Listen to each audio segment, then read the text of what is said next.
0.7 kilometers per hour equals the velocity initial. I want to take a moment to identify an issue with the book. It refers to it as the speed, correct? Correct, Ash? Okay. In this particular case, because everything's moving in a linear direction, there's no turning of any sort, the speed and the velocity are going to be the same, so we're just going to refer to these as speed and velocity. We're not going to interpret between the two. I would prefer that they did it slightly differently, but that's the way it is in this particular problem. Okay. Accelerates at a uniform rate of 0.92 meters per second squared. Stop. The acceleration equals 0.92 meters per second squared. Or 3.6 seconds. Stop. 3.6 seconds equals change in time. Correct? That's not a time initial or time final, that's a time duration. Find the final speed and the displacement of the car during this time.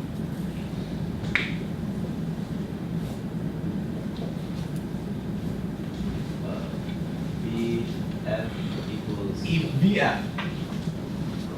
velocity final equals question mark and change in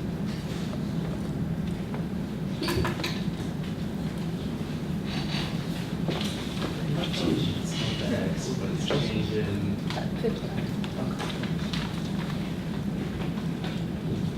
Megan, how's not changing?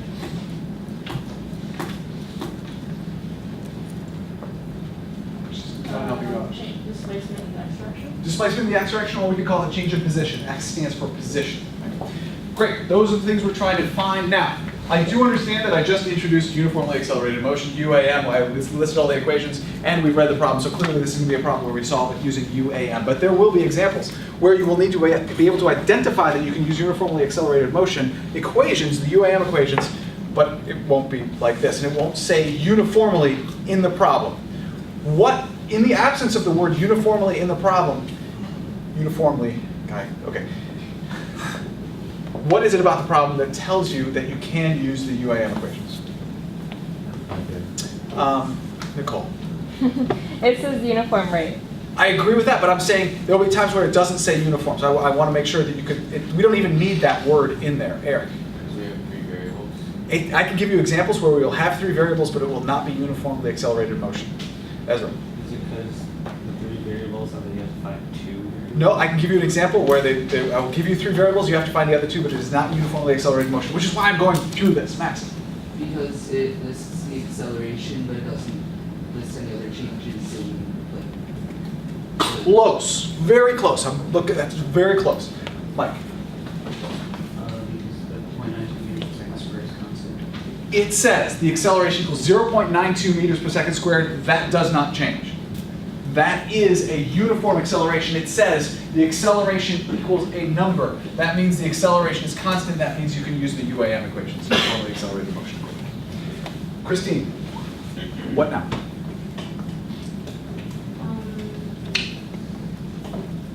We could use the first equation to find the final velocity. I'm going to pretend I don't know what the first equation is because I don't.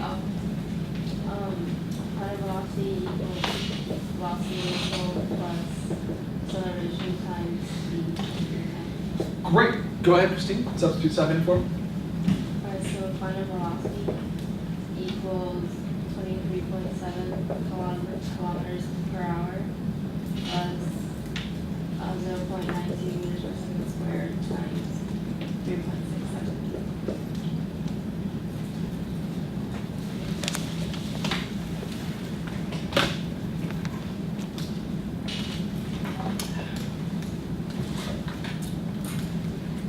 That's what I get. 2 after all that. I put. You realize how much work I put into this, and I get now I have only 4.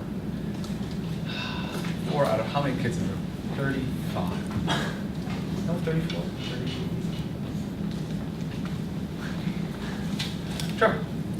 You need to convert the kilometers per hour to initial velocity to meters per second. We have kilometers per hour, meters per second squared, and seconds. We need all the dimensions to play well together. Kilometers per hour and meters per second squared do not play well together. You should not put them on the same playground. It is ugly. So we do need to convert 23.7 kilometers per hour into meters per second. Please do so. Lindsay? Okay, so you would do, we're gonna do meters and seconds. So you do 1 meter, or sorry, 1,000 meters over 1 kilometer. We are now in, we are now in meters per hour. And then you would do,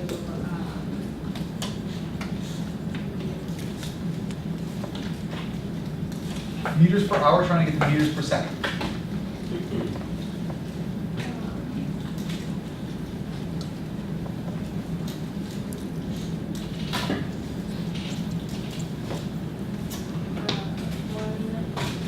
over 600 seconds. Hours cancel out, we're in meters per second. I need a number, please. Yes? Yeah, that's fine. I'll wait for a number.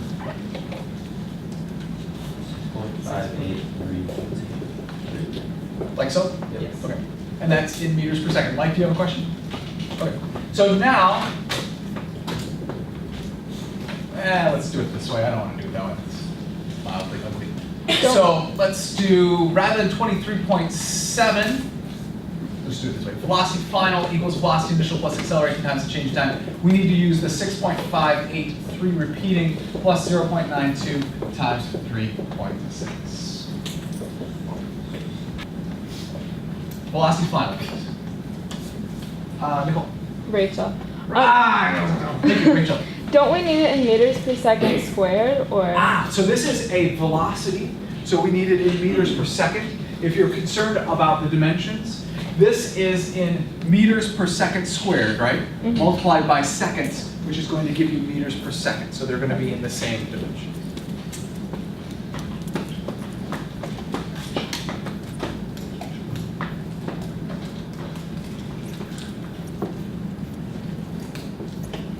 Velocity final, please. 9.895333. So with sig figs, we get 9.9 meters per second. And technically that is the speed final because we do not have a direction on that. Now we're looking for the displacement. Or yeah, the displacement of the object. Spencer?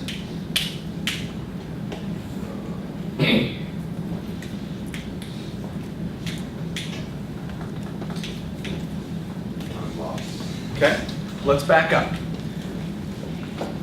We started with our 3 UAM variables, right? We know that there were 2 that we're trying to find. We figured out one of those 2. So, who can help us out? What are we going to do now? Yeah, Spencer. We write down the reason Go ahead. position, which is delta x times equals 1/2 times velocity final minus velocity initial. Plus, it's a plus there. Plus velocity initial times the change in Notice, because we actually have now 4 of our variables, we could actually choose any one of these 3. They'll give us the same answer. We do a slightly different solution, but it'll give us the same answer. Yes. Yeah. Since we solved for velocity changes, I'm not going to worry about that. I agree if we were to do that, it would probably be slightly better, but because we're going to carry this many sig figs, it doesn't really matter, and I'm not going to worry about that too much. But yeah, technically you're probably right. 1/2 times the velocity final, which was 9.8953 repeating, plus the velocity initial, which was 6.583 repeating, multiplied with the change in time, 3.6. We get the displacement.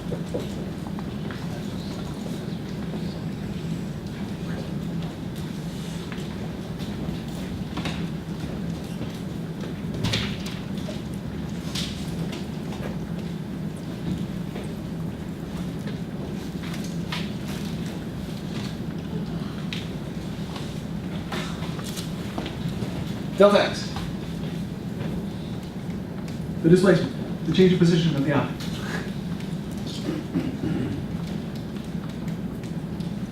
I feel like I'm alone.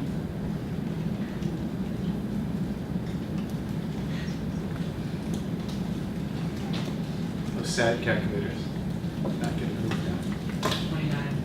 29.6616. 29.6616. Okay, then with the correct number of sig figs, what is our answer, Ben? It would be